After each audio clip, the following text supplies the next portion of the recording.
aujourd'hui, ça ne bouge pas trop, que ce soit un Vingegaard, Almeida, Ciccone, on s'est neutralisé effectivement, pas de changement. La Visma, en revanche, n'a pas beaucoup donné finalement aujourd'hui.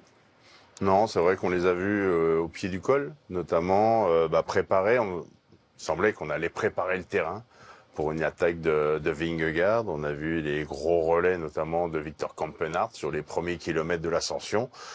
Et c'est vrai que c'était un col assez irrégulier. Donc on s'est dit, ils vont peut-être profiter du pied pour attaquer.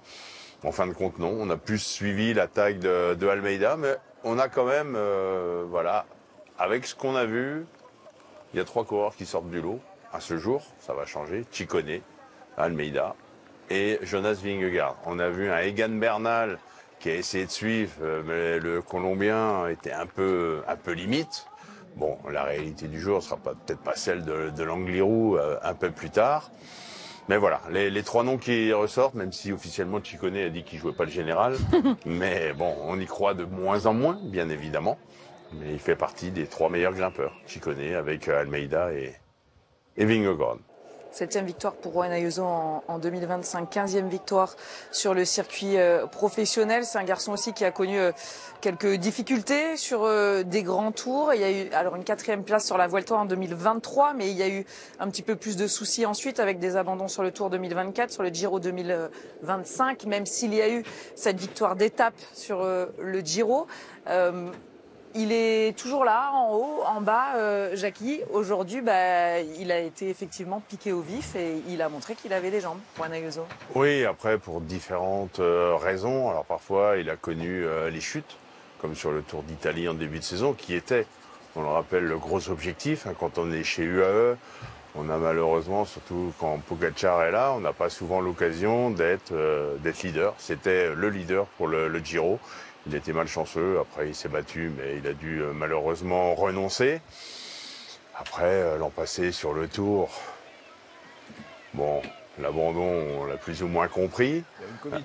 Il a eu officiellement un Covid. Bon, quand on a le Covid et qu'on fait des interviews sans masque, c'est un peu louche, mais bon, ça c'est une autre histoire. Mais de toute façon, il a le talent. Ça, on l'a lorsqu'on est tout jeune et qu'on est capable de monter sur le podium d'un grand tour comme le Tour d'Espagne. C'est qu'il y a du moteur et on le sait depuis longtemps. Et ça montre bien qu'hier, il a lâché. C'est pas physique, hein, c'est dans la tête. Et au lieu de perdre 1 ou 2 minutes, puisqu'il aurait pu insister un peu, terminer à 1 ou 2 minutes, mais il avait quelque chose dans la tête. Il s'est dit, vaut mieux je perde 7 ou 8 minutes, et au moins j'aurai des libertés pour aller gagner une étape. Si hier il termine à 2 minutes, il gagne jamais l'étape aujourd'hui, puisqu'on ne laisse pas sortir Ayuso. Là, il avait perdu du temps, on a laissé du champ à Ayuso, qui en plus bénéficiait du travail du vainqueur d'hier, Jevine. Non, voilà, et c'est bien joué stratégiquement de la part des directeurs sportifs de l'équipe UAE. Voilà. C'est pas grave, t'as été lâché hier. On va te faire des cadeaux, mais par contre, quand on va te demander de rouler pour Almeida, t'as intérêt à le faire. Et là, maintenant, il aura peut-être même d'autres occasions pour gagner des étapes, mais il va falloir qu'il réponde présent quand on va lui demander de travailler pour le Portugais. Louis-Pierre, quand à 11 km de l'arrivée, on voit réattaquer Juan Ayuso, on vous entend dire est-ce que c'est trop tôt? Vous en discutez tous les 3. Finalement, non. Il a tenu bon. Ouais, finalement, non. Je sais pas si. J'espère qu'on aura sa réaction. Enfin, moi, je trouve qu'il a quand même pris des gros risques. Hein.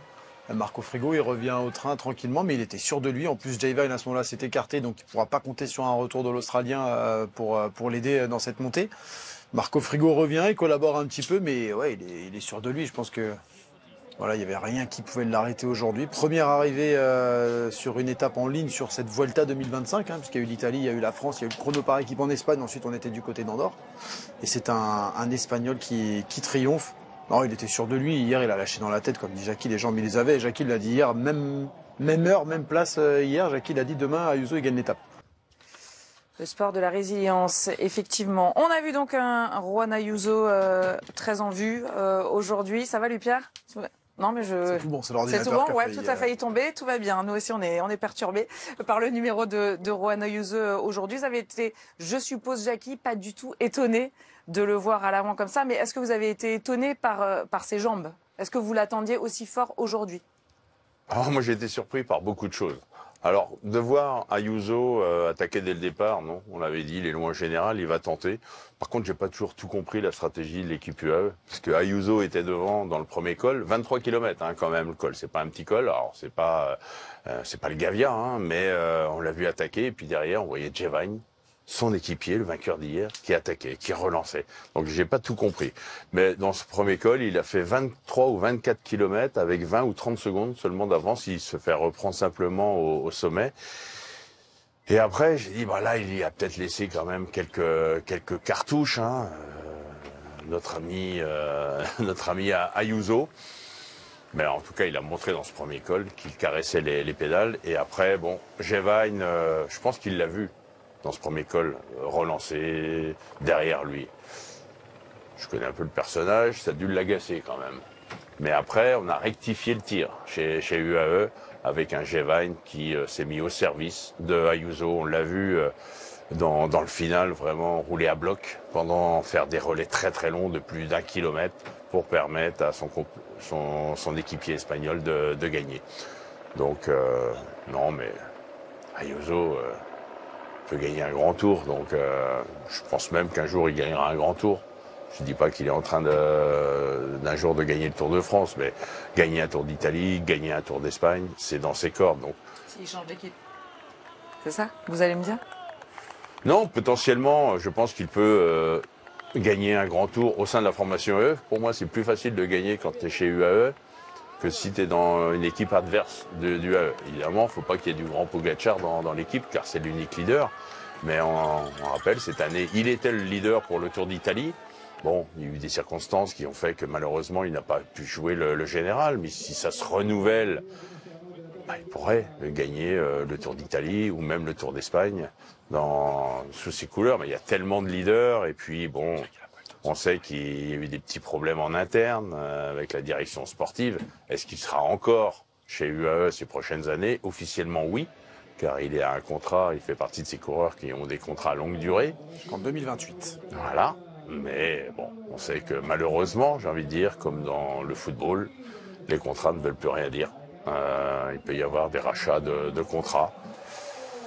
Bon, après, si Ayuso ne se sent pas au mieux dans cette équipe, qu'il aille ailleurs. Mais bon, là, apparemment, s'il n'est pas chez UAE aujourd'hui, il ne gagne jamais. Hein. Ça, c'est sûr. On a parlé de Jevine également qui a fait du gros boulot aujourd'hui, même si on a pu douter effectivement de la stratégie des UAE ou tenter de la comprendre. Jevine qui lui consolide aussi son maillot à pois.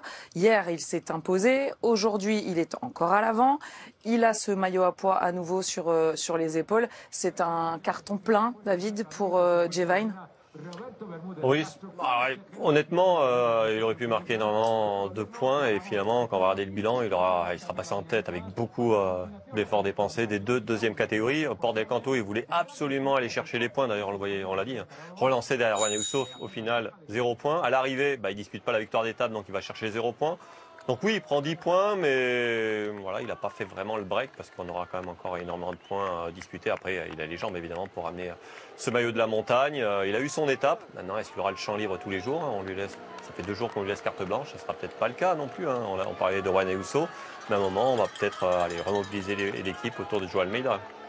On a vu Marc Soler relancer également, partir à l'attaque. Cette formation UAE semble vraiment très très costaud, Jackie. Oui, elle est très costaud et c'est vrai qu'on va parodier un peu les mots de la formation Visma sur le Tour. Ils ont un plan, ils avaient un plan, la Visma sur les routes du Tour. Chez UAE, ils en parlent aussi, on a un plan. Bon, on l'a compris, le plan c'est mettre sous pression la Visma Lease Bike et on va régulièrement tenter d'attaquer Jonas Vingegaard, on va essayer d'attaquer Giulio Ciccone, c'est pour placer un peu les 3 coureurs favoris.